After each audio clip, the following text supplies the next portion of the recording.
안녕하세요, 스미더스입니다. 제가 온라인 강의를 녹화를 하다가 갑자기 되게 빡치는 뉴스를 발견해가지고 이걸 말씀드리려고 합니다. 속보로 나온 거고요. 일단 제목부터 말씀드리면 문재인 정부가 올 초에 일본에게 항복 선언을 했다는 겁니다. 굴욕적인 대일 외교를 시도했다가 그나마 성공도 못하고 까였다. 이게 핵심입니다. 내용을 보시면 연합뉴스 발입니다. 10월 31일 오늘 오전 9시에 나온 뉴스고요. 일본 신문이 뭐라고 얘기했냐, 여기 보면 아사히신문은 약간 진보성 매체입니다. 일본 신문 청와대가 징용 배상금 사후 보전 비공식 타진을 했다가 일본에서 거절당했다는 겁니다.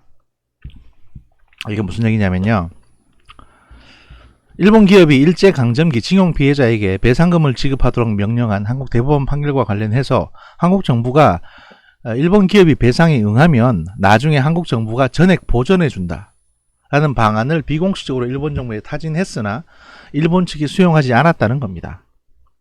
요미우리 신문이 보도한 게 아니라 약간 진보 성향의 야당 성향의 아사히 신문이 보도했다는 게 더 중요합니다. 그러면 이건 사실이란 얘기입니다. 왜 또 이게 사실이냐면, 보통 이런 비밀 외교 같은 경우에는 상대국의 어떤 청와대 이런 걸 거론하기 때문에 허위사실 보도했다가 걸리면 작살납니다. 그렇기 때문에 이건 굉장히 두 번, 세 번 체크를 하고 보도를 하거든요. 보도에 따르면 청와대는 올해 들어 노영민 대통령 비서실장을 중심으로 징용 문제 해결 방안을 검토를 했으나 대법원 판결을 존중한다는 문재인 대통령의 의향을 고려해서 사후 보전 방안을 올해 초 타진했다는 겁니다. 그러니까 일단 일본이 먼저 돈을 주면, 사과하고 보상금 주면 우리가 그 돈을 한국 정부가 세금으로 나중에 이제 일본 정부에 주겠다.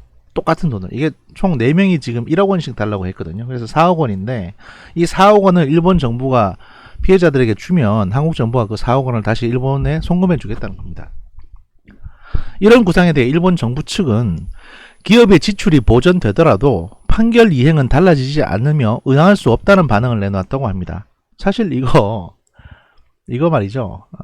일단 이제 해설은 나중에 드릴게요. 일본 정부는 한국의 대법원 판결이 국제법 위반이라는 주장을 되풀이하고 있으나 스가 요시히데 일본 총리가 아베 신조 전 총리와는 대응 방식에서 차이를 보일 수 있다는 관측도 있긴 합니다. 그래서 뭐 뒤에 뭐 어떻게 하고 싶다 저떻게 하고 싶다 나오는데 이건 중요한 건 아니고, 자, 이 내용 보십시오. 일본 정부가 여기 응하겠습니까? 상식적으로 응할 수가 없죠. 왜냐하면 이게 되게 멍청한 제안인 게 지금 소송하는 4명에게 일본이 1억씩 지급하면 이게 완전히 끝나는 사안이 아닙니다. 그렇게 4억 주고 한국에서 4억 돌려받으면 지금 문재인 정부 임기 2년도 채 안 남았습니다. 그러면 이 소송을 보고 나머지 피해자들, 얼마가 될지도 모르는, 어느 정도 숫자가 될지도 모르는 징용 피해자들이나 그 가족들이 일본을 상대로 소송을 다시 걸 겁니다. 그러면 앞서 배상한 선례가 있으니까 당연히 소송은 일사천리로 진행될 거고, 또 그 배상 일본에 돈 내놓으라고 할 텐데 이게 문재인 정부 임기 안에 판결이 안 난단 말입니다. 추가 소송을. 그러면 다음 정부가 들어오게 됩니다. 이게 민주당 정부든 자한당 정부든 간에 다음 정부가 들어와서 뭐라고 할 것 같습니까? 저기 뭐 니들이 물어준 선례가 있으니까 계속 보상금 줘라, 요거 할 거 아닙니까? 선례가 있으니까. 원래 국제법적으로는 선례가 있는 게 되게 중요하거든요. 그리고 그러면서 우리가 보전해 주는 거는 모르겠고 이래버리면 일본은 계속 물어줘야 되는 상황이 오는데 나중에 돈도 못 돌려받습니다. 게다가 사과는 했잖아요. 일본 입장에서는 실익이 하나도 없는 겁니다. 그러니까 일본이 저렇게 나올 걸 뻔히 알면서 이런 멍청한 제안을 했든지, 아니면 일본이 저렇게 나올 걸 모르면서 청와대 애들이 워낙에 멍청해가지고 이런 제안을 했든지 간에 이건 굉장한 굴욕 외교입니다. 왜냐하면 이거를 비공식적으로 타진했다는 게 중요하거든요. 비공식적으로. 공식 루트가 아니라 비공식적으로 타진했다는 건 뭐 국정원이나 청와대에서 특사 보내가지고 몰래 제안했다는 건데, 박근혜 정부도 이딴 식으로는 안 했습니다. 이거 대일 굴욕 외교 중에 굴욕 외교예요. 이 당시 우리가 뭐라고 했습니까? 무슨 임진왜란 운운하면서 난리 부르스를 쳤잖아요. 그랬는데 뒤로는 뭘 임진왜란 이 보십시오. 이따지 됐거든요. 조국 대감 뭐 김현종 대감 어쩌고 저쩌고 하면서. 근데 뒤로는 뭘 했냐? 어떻게든 겉으로 이기는 모습을 보여주기 위해서 어떻게든 겉으로만 잘 포장하면 되고 국민들은 몰라도 되고 겉으로만 이기면 된다. 그래서 국민들에게 그걸 홍보하려고 몰래 일본 정부에 협상을 요청한 겁니다. 애당초 싸우지나 말든가. 사실 문재인 정부의 4년 동안의 모든 정책들이 대부분 이런 식입니다. 탈원전 정책 같은 경우도요. 실제로 지금 원전 가동률 90%를 넘어가고 있습니다. 그런데 겉으로는 탈원전 한다는 식으로 계속 말하고 있죠. 왜냐하면 본인들이 틀렸다는 걸 인정하기 싫거든요. 사과도 한 번도 안 했죠.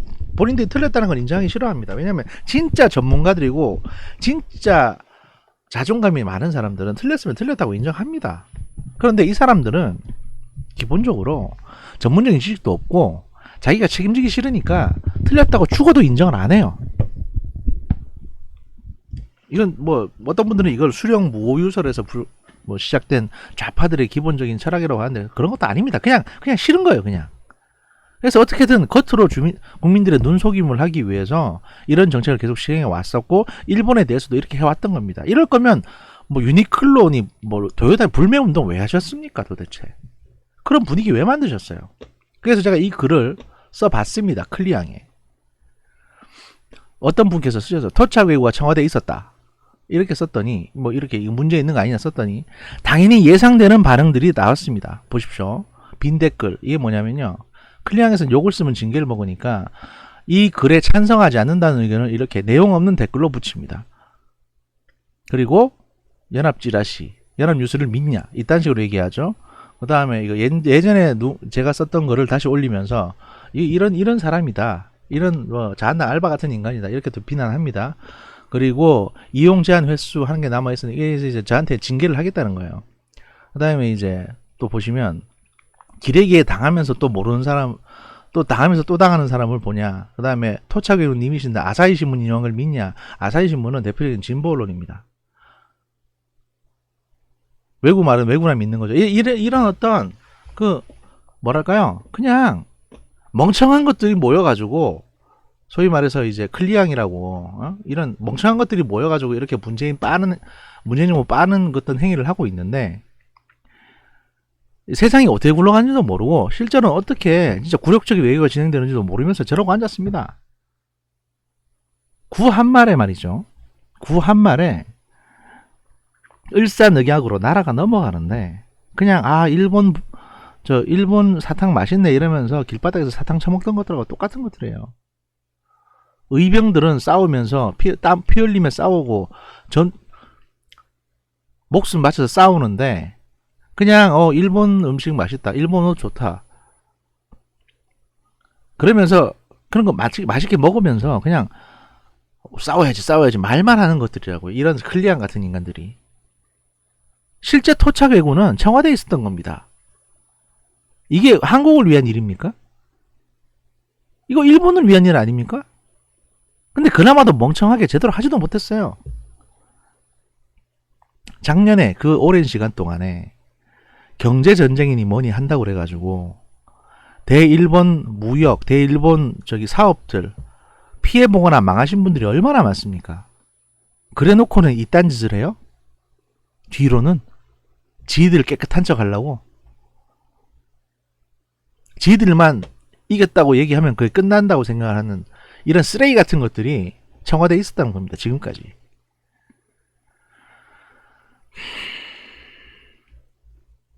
이거 박근혜 정부도 이런 식으로 안 했습니다.